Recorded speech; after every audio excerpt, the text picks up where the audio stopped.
acknowledge the owners on the land in which we meet, and obviously that's quite different because we're from all parts of the state tonight. So for me, that is the Wurundjeri people of the Kulin Nation. We pay our respects to their elders past, present and emerging, and obviously for the same for you across the country that you are on. So a big thank you for coming on tonight, first and foremost, and your commitment and your passion to get netball underway for this year or your preparations into next year.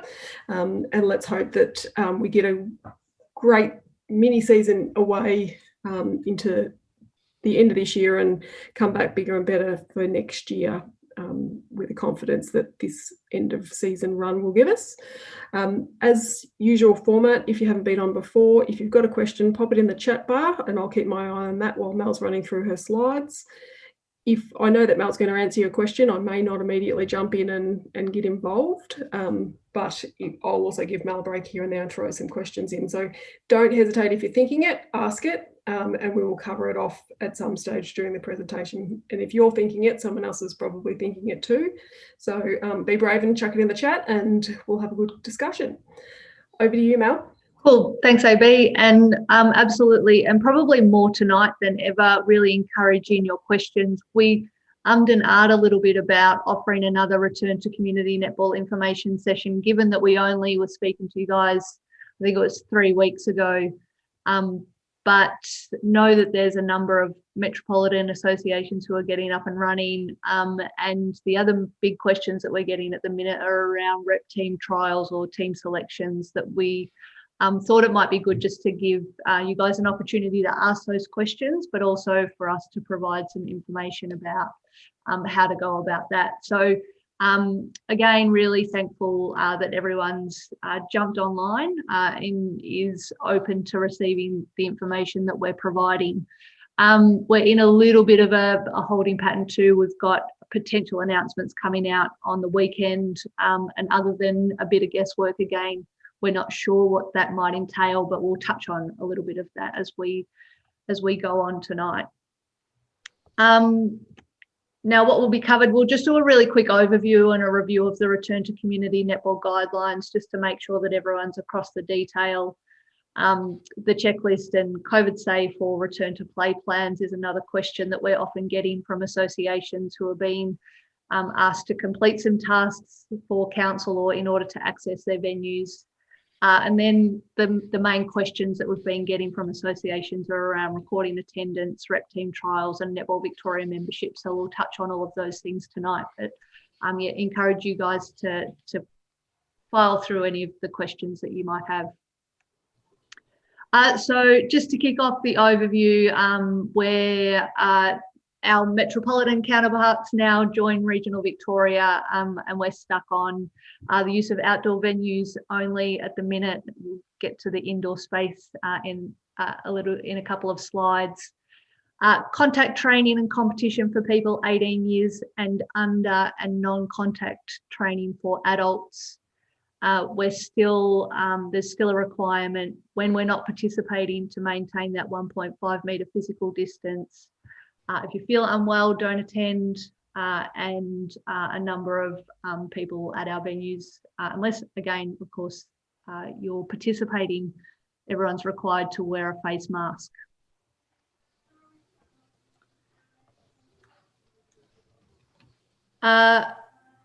And reiterating the point that everyone has a role to play, very much a shared approach, and some councils are requesting a COVID safety officer be appointed, but we understand that there's many roles, and we want you guys to read the information that we've provided, especially through the Return to Community Netball Guidelines for association and clubs and for Netball Victoria members.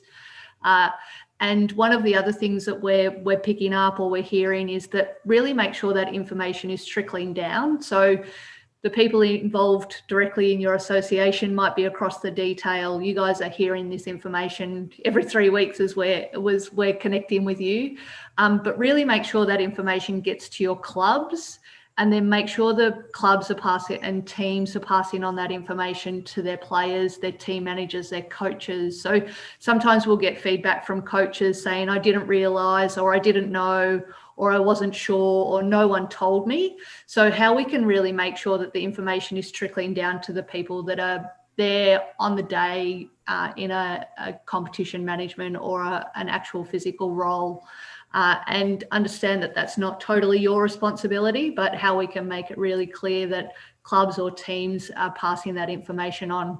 We're also picking up the fact that a lot of clubs are not necessarily entering their teams, but teams are just, a collection of friends, or a parent is putting up their hand and organising a group of their friends to play in a competition or in a program that you're offering. So how you can communicate with those guys is a little bit more difficult than maybe going through one central point at a club. So just really emphasising that point to make sure the people that are required to have the information are getting the information, and how we can continue to do that and display information at your facility so that they're aware of it.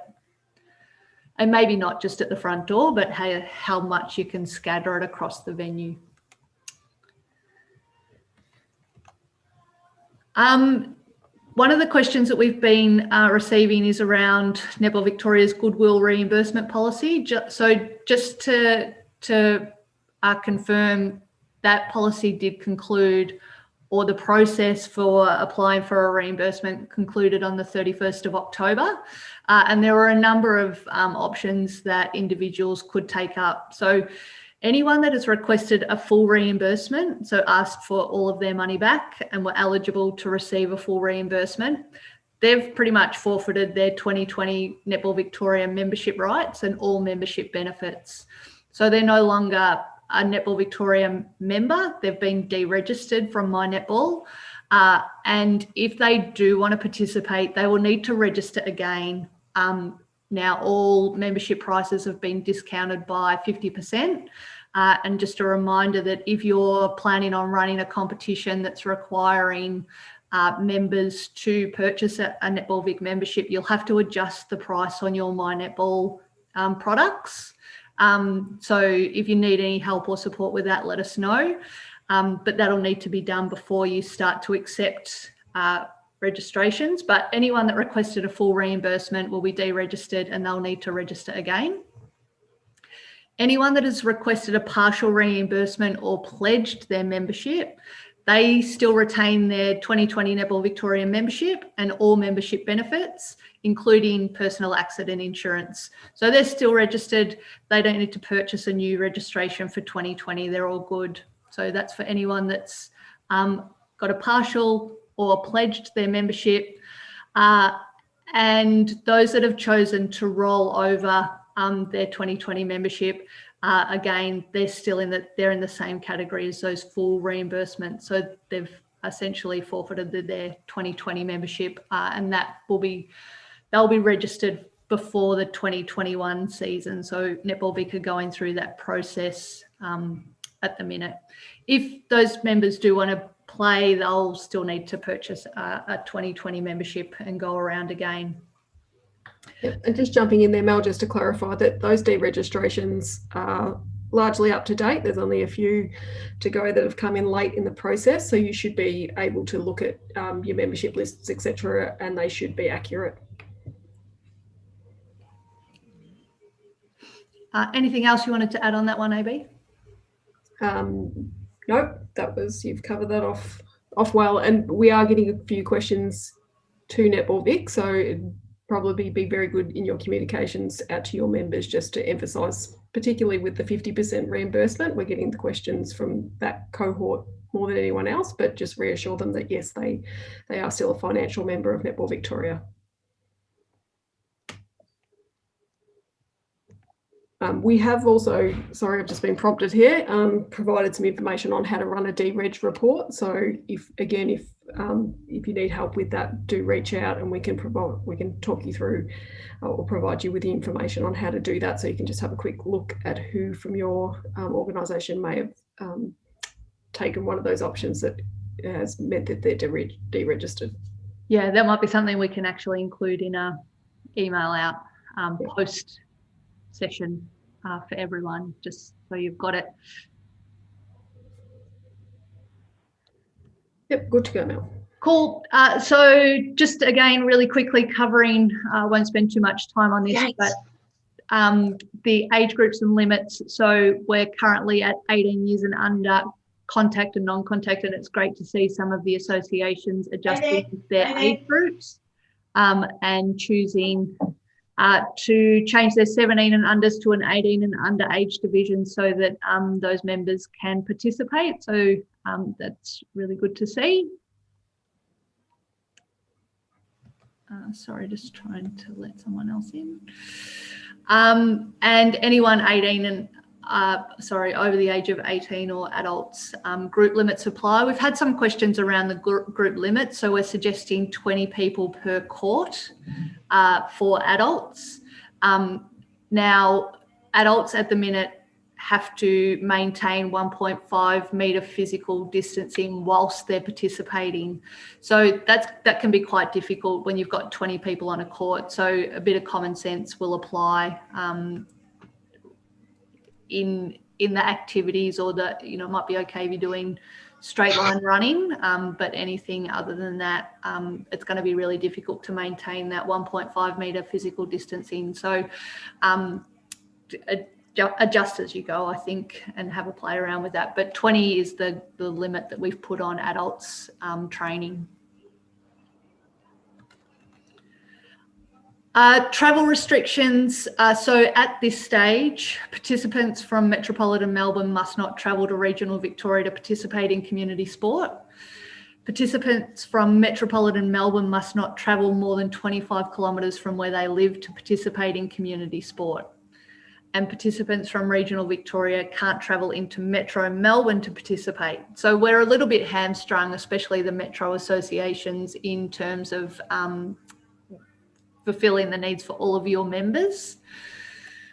There is a suggestion that from next weekend that those restrictions will be eased and that Metropolitan Melbourne will move to no restrictions on reasons to leave home or the distance that you can travel. So hopefully from next Monday, that 25 kilometre rule goes or is eased. There's also a suggestion that maybe the Ring of Steel, so the border between Metro and regional Victoria, will disappear. But again, we need to wait for information or some more clarity around that. As soon as we know, we'll pass that information on to you, but understand that that's a bit of a tricky situation for associations, especially around the border. And we've already had requests for individuals that would really like to play or to participate with their team members in a regional area, but can't physically travel to that area.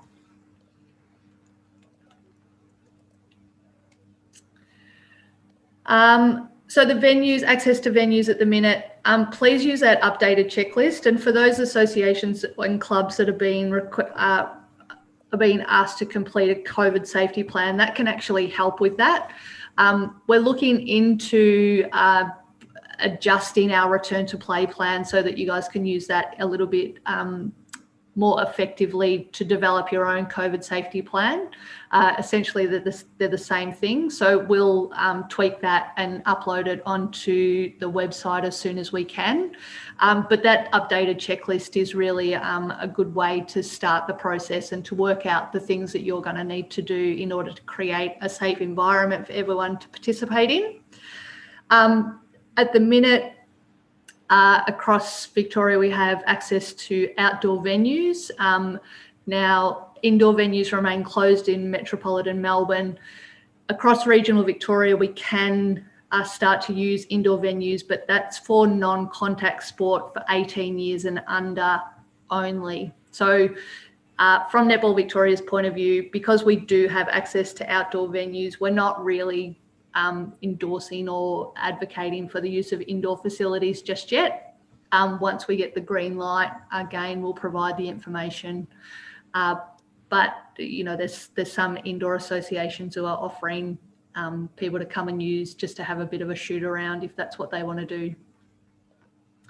Always make sure you're contacting your local council and your venue manager. And I understand even at Netball Victoria level, we've been having conversations with the YMCA at that level to make sure that our guidelines are aligned so that if there's multiple sports running, then there's a consistency in the approach across those sports, but also a consistency in the approach across venues, which it makes it really easy for participants to know and expect a similar approach for each area. If you're a club that uses a venue or a facility, please make sure you're going through the correct and official booking systems. We've had a few incidents or a few cases where clubs have just shown up or teams have just shown up to a venue and there's already a team training and there's a bit of argy-bargy going on about who accesses it and how you do that. So if there is an official booking system, please make sure you're doing that, or make sure that you're contacting the venue manager to just confirm or to let them know that you will be attending. School venues is still pretty much school by school. The Department of Education have some guidelines, but each school is tending to make their own decisions. So unfortunately, we'll have to negotiate club by club and school by school.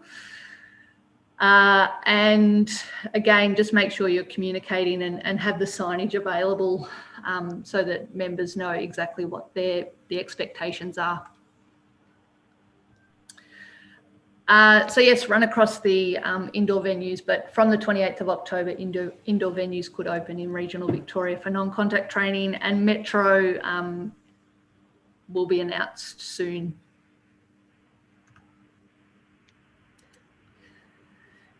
In terms of other facilities, again, it will depend on your venue or your facility. There is limited access to indoor facilities. Toilets, change areas and administration areas can be accessed. We understand that there are a number of associations that are opening toilets but nothing else, maybe an admin area or an admin space, but it's not available or accessible for general public or anyone outside of the association or comp management role. And we support that. Pretty much if you open it, then you have to clean it and clean it regularly. So it depends on what you can manage. Canteens and cafes, just to reiterate that anyone that is opening a canteen or a cafe, you need to follow the industry restart guidelines. So there's a whole bunch of other information. You have to comply with the 4 or 2 square metre rule, depending if you're using an indoor or an outdoor space. And then the types of foods that you can serve and deliver on is all available in the industry restart, hospitality industry restart guidelines. And then always looking at how you manage access and, entry and exit points and displaying signage. And a lot of venues now have the, dots on the floor to indicate the 1.5 metre markings and discourage people from gathering or getting too close to each other. One of the other observations is that when you're dealing with teenage girls, that's really quite difficult to separate or to encourage them to stay separated. So it's just a reinforcement. The more you tell people and the more you encourage them to stay apart from each other and understand that we're all in a, really quite a tricky position where we're just starting to come back and everyone needs to comply and follow the rules. But we understand that it's not as easy as just saying that and everyone follows along. Mel, I'll just give you a little breather before you start that one. Just confirming that we'll share this presentation. It'll be available afterwards, Mel, like the others have been, so that will come to you. So don't worry about scribbling too much copious notes. And there is just a comment around the definition of an indoor space. And yes, we are still waiting on clarification. We do have the experience of last time that we did get them to agree to the definition of being a court, but that has not yet been confirmed. So as soon as we have that information, we'll update our resources and share that. But at this stage, there's probably a little bit more caution around indoor in this return to play. Just one other question there was just in regards to the ratio of parents to kids. So regardless of it, whether it's competition or a clinic or whatnot, the ratio stays the same, that it's only one parent per child. Yeah, that's right. Just on the indoor, the definition of a space or a zone, we've really only got other industry guidelines to compare to, and it wasn't as evident in the first round of opening up or the easing of restrictions, but there's more reference now to an actual physical structure or a wall dividing a space or an area. So as an example, a cafe can only be defined in two areas if there's a wall separating the space. Now we know that not a lot of our indoor venues have a wall between each court, nor do we want them to have a wall between each court, but we need to wait for the information as to the definition of a zone or a space within those indoor facilities. Sorry, just to clarify, so with the ratio I was meaning was coach to children. So if we were to run a clinic, say 40 children, how many coaches would we need? You can have, it depends. So the number, it's essential support personnel. So if you determine you needed 2 coaches per 20 kids or 1 coach per 10 kids, you can roll that out without any issue. Yep. Great, thank you.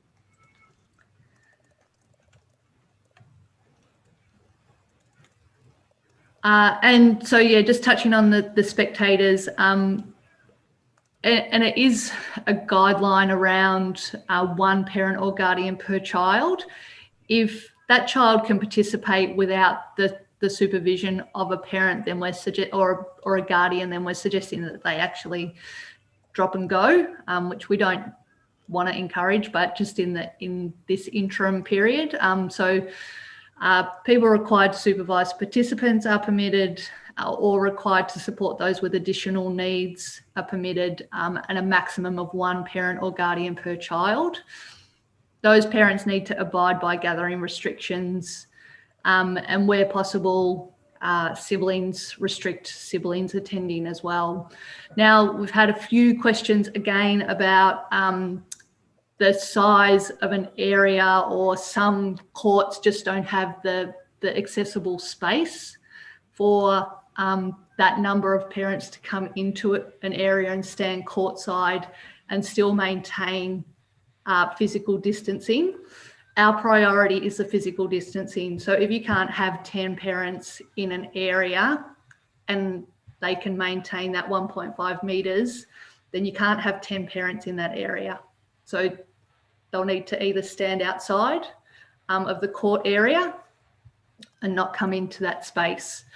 And we understand that's difficult, but we just need to make sure that we're complying with the requirements. Likewise, once indoor venues open, that will become a bit tricky as well, because we just can't fit in some of the courts. We did have a request from the YMCA that parents could stand within runoff areas. We've suggested that no, they can't, because there's an umpire in that area and we don't want to cause any other safety concerns. So if you can, have a look at your venues and mark areas where people could stand during the game, or encourage maybe 1 parent to supervise a couple of kids. And happy to take questions on spectators, because understand that is a bit of a concern for families as well. Recording attendance now, just to reinforce who we do need to record the attendance of, and that's anyone that's coming into our venue or anyone that's participating in our game. if you're keeping plain stats or names on a score sheet, then that's sufficient. You don't need to collect that information twice. Likewise, if you know who the coaches and umpire, if you've got an umpire roster, you don't need to collect that information twice. Most of the recording attendance that's required is for those parents and guardians who we don't really know, other than if they sign in and sign out. So the technology is the preferred option. So there's plenty of QR code generators that you can develop and get used to. Parents and guardians will get used to using those, as long as we're providing them information about where they can access it. Some venues, we understand, don't have entry or exit points, so they don't walk through a gate where they can scan. So we've seen some creative ideas where people are putting the QR code on the score bench or on the back of the scorer's clipboard, so that parents can take it and sign in on player shelters, anywhere where you can stick a QR code and let parents or guardians know that if they're coming into the space, then they need to record their attendance. This is all about tracking and tracing, and if we've listened to the conversations from government over the last 2 or 3 weeks especially, then that recording attendance, that tracking and tracing capability is something that they're really strong on. And a few of the cafes that have opened in the last couple of weeks have really been picked up on that. So we really want to pay attention to recording attendance and making sure that we're gathering as much information as we can about the people that are coming into the venue. Yep. And just a question just on that topic, Mel, absolutely anyone who's involved in your setup or at your courts on the particular day should be included in your records of who is there. Yeah, and don't forget yourselves as well. So sometimes we'll just show up, or someone will pop in to lend a hand for an hour or so. Just make sure that they're all recording their attendance. If you do use a QR code, the time and date is automatically tracked. So all you really need to collect is someone's name and their phone number, and that just pops into a spreadsheet, and you can download that every night, and you can see how it's tracking. It's done in real time, so as soon as someone records their attendance, it pops up straight away on that spreadsheet for you.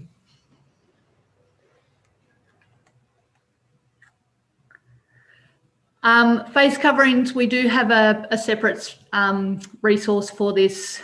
It is government policy at this stage. We're hearing information that it might be changing in the next couple of weeks, but again, we'll wait for further advice around that. The requirements for roles and age groups. So anyone 12 years and over needs to wear a face mask on the way to and from the venue. Players are not required to wear a face mask while playing, nor are umpires.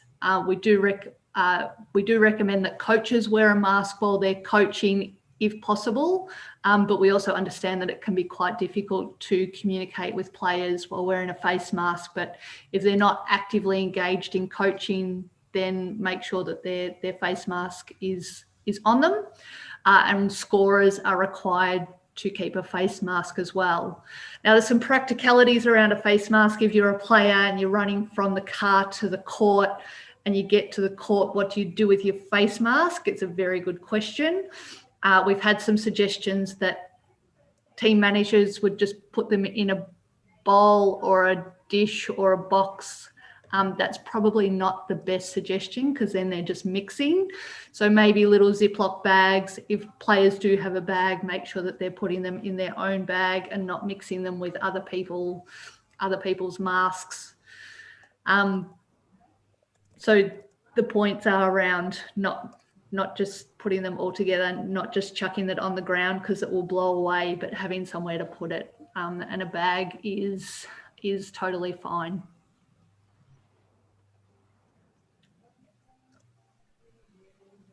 Also, rolled up in your briefs is probably not a good suggestion either. but whatever works.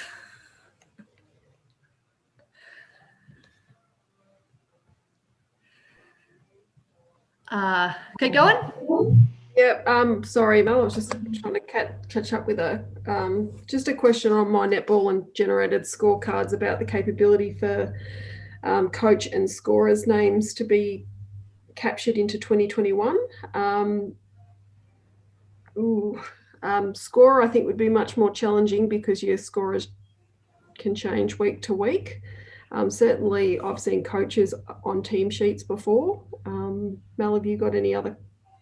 Yeah, so scorers should sign the board at the end, so their name can be manually placed on it. You can put a coach onto the score sheet. The only issue with that is that it replaces a player's name, or it's included in the player's. So if you've got, and we can only have 12 people printed out on the score sheet. So if you've got 12 players plus a coach, one person won't appear on the score sheet. If you've only got 10 players, then you can add a coach to your squad, and they will stay on the list as well. So we can actually provide maybe a one-pager on how to go about doing that.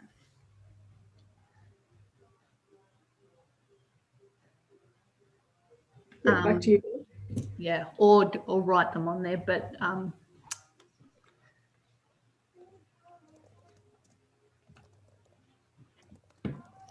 okay, so trials and team selection is probably the biggest series of questions that we've been getting, and understand that some clubs and associations are only returning to complete their trials or their team selections. Now, the first question I will ask is, can you hold off? And I know that the answer to that is no for some of you. That's why you're proceeding with it. But can we delay or postpone until later on in the year or early next year? If not, if it's an absolute necessity that we do proceed, then here are a few suggestions, and let's work out how we can best manage trials and team selection safely. Also making an assumption that most of the associations have a large number of participants, somewhere between, 40 and 100 that might come through the venue, or more that might come through your venue during a team selection or trial period. And that usually we've got 100 people all at once trialing, and we're swapping and changing and moving people around. Suggesting that we need to think about a better way of managing that at this stage. So you can run more sessions over shorter periods of time. So maybe instead of having a group of 80 come into the space for a 2-hour session, we run 2 groups of 40 over 1 hour each. That way there's no crossover between, we're limiting the number of people that are crossing over. Again, group players together and limit the crossing over or mingling. So rather than having 40, 15 and under participants all mingling together, we have 2 groups of 20 and we're swapping and changing between the 2 groups rather than the one large group. Limit the use of shared equipment, and we've gone around and around with some ideas about what to do with bibs and positions and positional changing, but think that if we do the clusters or the groups, then we're automatically going to limit the people that we're sharing bibs with. Also know that most of the time we're not using Velcro bibs during trials. It's over the shoulder bibs because they're easier to manage. Not everyone has a dress, but they're wearing skins or shorts and a t-shirt. So that automatically has a higher level of risk when we're placing things over our face on and off. So where we can, let's limit the use of shared equipment, especially the crossing over of bibs. And then just think about how the traditional format of trials is very much based around match play. Let's have a think about how we can get what we need out of the session, how we can look at players and their skill level, and maybe incorporate some match play, but not totally focus on match play. So a really thorough warm-up can help the players get ready, but also will help you have a look at how they move and how they manage, how they respond to coaching cues. A really well-structured training session can replace the traditional match play scenario. So if you run some basic skills and drill session that's coached and that you're coaching that, you'll be able to see the movement of players, the skill level of players, and then maybe incorporate a little bit of match play at the end. But basic skills and drill session that's coached you'll be able to see what your players are capable of doing there as well. You'll also be able to see, you know, that coachability element and how responsive the players are to coaching instruction. That may require a little bit more coordination or organisation from your coaches, and understand that coaches are appointed at different times. But just really how we can limit that match play or that crossing over of groups as much. And maybe it's week one of skills and drills, and then that's how you group or cluster your players from there. So just think about some other ways of doing it. Also know that parents and guardians get quite involved and want to make sure that they're supporting their kids as much as possible during trials, and they become almost your selectors on the sideline, whether they're silent selectors or very vocal selectors, we're not sure. But again, the same rules apply for parents and guardians attending. So do they really need to be there? Are they actively supporting the participation of their child? And if not, then can they remain outside of the area and not attend? Is their participation essential, I guess? Might actually help the selectors and the coaches get through the job a bit quicker. So some suggestions and encouraging you to think about all of those points and some of the ideas that you'll need to think about.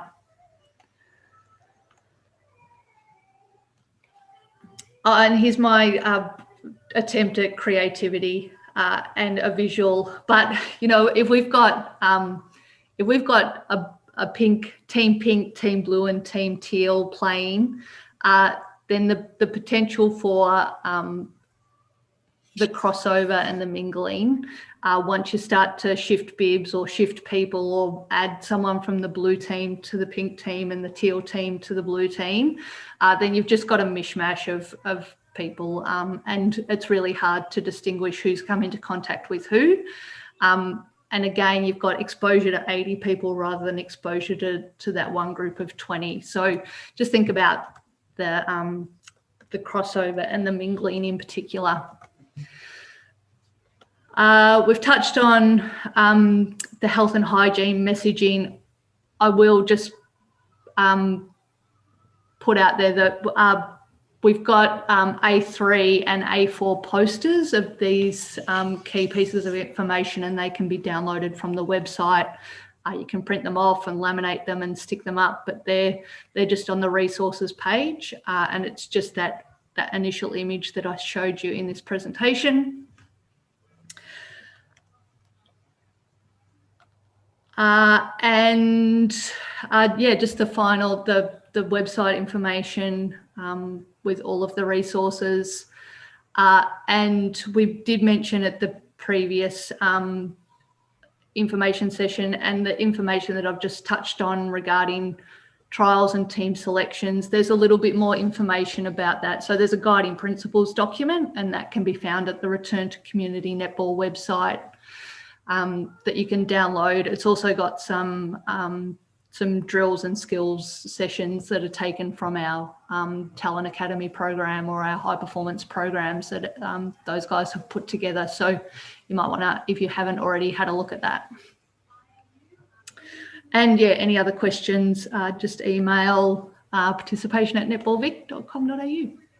Yep. And now don't waste your opportunity. If there's something on the tip of your fingertips, start typing, because we're getting close to the end of the session. So absolutely put the questions in the chat and we will try and answer anything that's burning at the moment. I'll just take the opportunity while you're thinking and typing your questions just to highlight that the Netball Victoria Community Awards close on Friday. You probably all should be nominated because you're here on this Wednesday night getting ready to gear up a short season or get yourself prepared for the new year. So you absolutely all should have a pat on the back, but really think about in your community, because people have gone above and beyond, as well as groups of associations or whatnot. So really think about that and put people forward, because we really need to recognise the people who have done exceptional things through these times. You've brought a lot of joy to us as Netball Vic staff watching you, but you've also brought a lot of joy to your communities, so you deserve to be recognised and rewarded. Also, the Netball Victoria Leadership Conference is open at the moment. I'd encourage you all to have a look at that, and if there's sessions there for affiliate capability, but also coaching and umpiring streams as well as leadership. So I encourage you to jump on and have a look at those, that as well, and get on board that, because it'll be a great event as it has been in the past. Obviously online this time around, so much more accessible. No one has to jump in the car and get anywhere. You can do it from the comfort of your lounge room. I will just briefly also mention, on the weekend, the state government announced a sports voucher to help kids with participation in sport. We're yet to receive detail on that. They're still working through it. So it's a fantastic initiative and we're delighted. It's something we've pushed for, but we will come out to you with information once we understand what the eligibility rules are around that.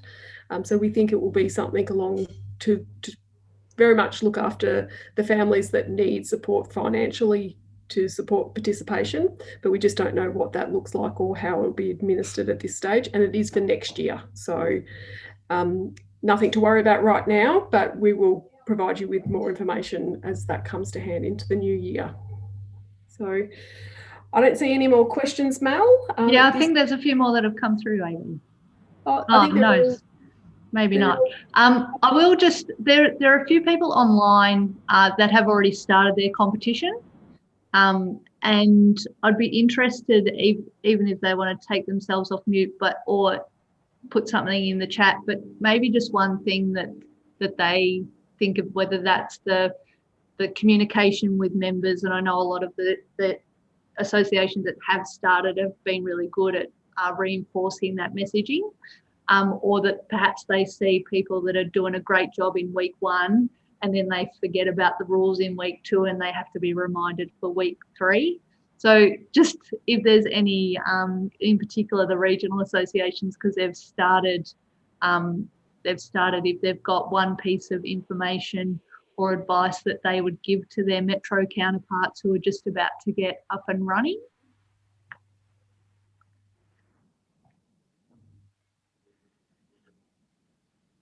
But now they've gone all shy and don't want to share their. Or maybe it was just so easy, Mel, that there's no burning advice. Everyone just followed the rules. Just do it. We're up and running. This is Phyllis from Colac. We're up and running, Mel, and going really well.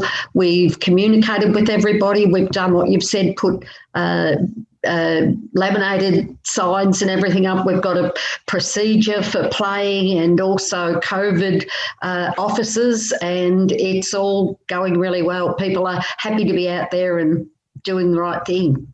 Yeah, fantastic. We're the same here in Terang. So we've started up our junior competition and everything is going great. So thank you very much for all the help that you've provided. We've got the same things as Phyllis was saying. It's really great to have, one entrance, one exit, making sure that you've got that very clear, making sure it's clear with parents. If they're going to score, they score by themselves. I think that was a key thing, especially with them having toddlers and things, making sure they can commit to scoring on their own was a big thing. And using our local football clubs, being able to get enough bibs for every team, so we weren't swapping bibs, using their scoreboards, having to sanitize all of that as well has been tricky. But just use all the support you've got around you. Make sure you've got the amount of people you think and double it. Use everybody you can possibly use, because it's great to have hands just to sanitize a ball, or you don't even think of when you're putting up a score, they've got to be wiped down, that kind of thing. But it's been going great. So thank you again for your help. Yeah, no, and that's a really good point, Lisa. And I think to break down the roles and responsibilities into really small chunks. And I know that there's a varying ideas of what associations, and it's probably dependent on their venue, but some of the large court venues are suggesting that, the team they're giving products or placing products at every court, and asking the team manager or the coach to wipe down the player benches after each game, and then moving on to the next one. So whether that's providing gloves and antibacterial wipes, or spray and wipe and a chucks that's thrown out afterwards. But just making sure, or some people are getting the umpires to wipe down the post padding after every game. If that's your expectation, then just make sure everyone's really clear about their roles and responsibilities, and that they can't say, oh, sorry, I didn't know, or they get a right of refusal, but you need to find someone else to do that role. So working through that checklist will really make sure that you understand what roles and responsibilities are required, and then allocating people. And I think from what we've noticed is that at this time, if you ask someone to do it, they're more than happy to chip in and help out if it means that they don't have to do everything, or not one person is being relied on to do everything. It would just take way too much time for one person to run through 6 courts and clean and sanitize everything that everyone's touched. So Lisa's just, there's a little bit of side chat happening now, Mel. So Lisa's just said that they've set committee members assigned to jobs, because there's been another question about who the ones that are up and running have got to manage these jobs. The other thing I would just say to you, don't hesitate to grab your teenagers, because while we often think that they're not responsible, all the rest of it, they're so used to sanitizing at school, they understand all these procedures and processes, that when I did get my daughter's team up to train between the 2 lockdowns in Metro, the 2 15-year-old coaches just jumped in and cleaned the balls at the end of the session without being asked. They were just so happy to be back and involved. So just think a bit wider, because my kids are far better at all of these COVID rules than I am, because they get to go places and I haven't been able to. So they're well trained. So just use that resource as well. They're all itching to get out and do things, and I'm sure that majority of them will get involved. I was going to share a positive about our comp being up and going with no football and things around. We've got a lot of mixed teams, girls and boys, and an all boys team. So it's been really, really good to see kids getting involved, because it's really one of the only sports that are running at the moment. But that's been a real positive. And moved outdoors too, Lisa. Yes, we're outdoors, which has been great. So we've got four courts in operation, which is fantastic.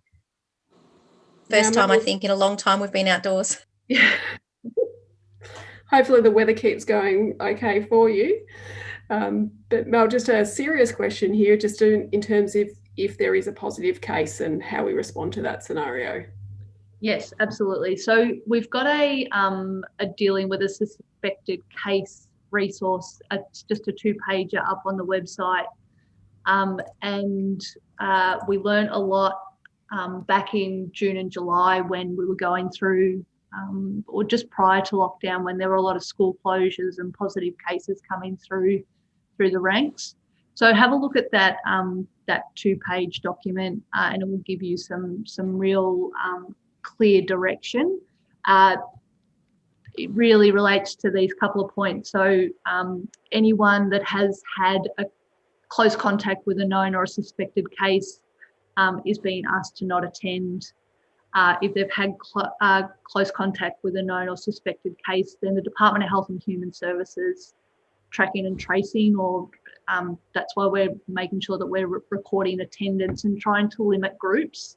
So if you've got age groups, or if you've got divisions or can clearly separate age groups, so that if we know that there is a positive case that played at 4:30 on a Monday night, then that's only one time slot that is potentially being impacted. If that person then stayed around and umpired the next time slot and then coached in the next time slot, then we've got 3 potential time slots that have all been exposed to that one case. Similar to our information or our guidance around trials, the limited number of people that are intermingling or coming into contact with each other, that's the reason why we want to limit that at this point in time. So pretty much if there is a suspected case at your club, and the schools have been another one, information is coming out from Department of Health and Human Services or the Department of Education quite quickly, and they will give some really clear direction. So they will nominate the close contacts, and they will either say those close contacts need to self-isolate for a period of 14 days, or if they're experiencing symptoms, they will be required to go and get tested. And if there is a close contact in one of your teams or clubs, then they're likely to not be able to play or to participate. We also know that teams have and clubs have players from all sorts of places that come in. So they don't all go to one school, they'll go to multiple schools, or they'll travel in and out of an area. So it's really just about following the information and advice from either Department of Education or Department of Health and Human Services. Thanks, Mel. And Mel, you'll be, you've got the QR code information that you can share, or? The QR code information is on that Return to Community Net, so that second website that's listed there. Fantastic. And there's just a, so Berwick Netball will be using Guest Track, which is guesttrack.com.au. So there's lots of things, and obviously every cafe you go into or whatnot, or even I noticed shops now have them on them as well. So everyone will be well trained by the time netball gets up and running in Metro as well. Yeah. So now I think, Mel, we've covered off every question unless anyone's got a last minute addition. No, good. But yeah, appreciate the guys that have already started chipping in, because that is really valuable information. And if anyone does want to have a conversation with someone who's got up and started, then just let us know and we'll get you in touch with someone, and you can have a real conversation with them about what to expect and what not to expect, and where to start. Yep. But on that note, I think we'll wrap up and leave you to go and look at your plans and tweak here and there with something that you've taken away from tonight. But again, thank you all for your passion for the game and your communities in getting netball back and running and playing for the love. And what an absolute pleasure to listen to those that are already going. And I can't wait to, from a very socially distanced, to hear those whistles in my neighbourhood as well when they get up and running very shortly. So thank you all.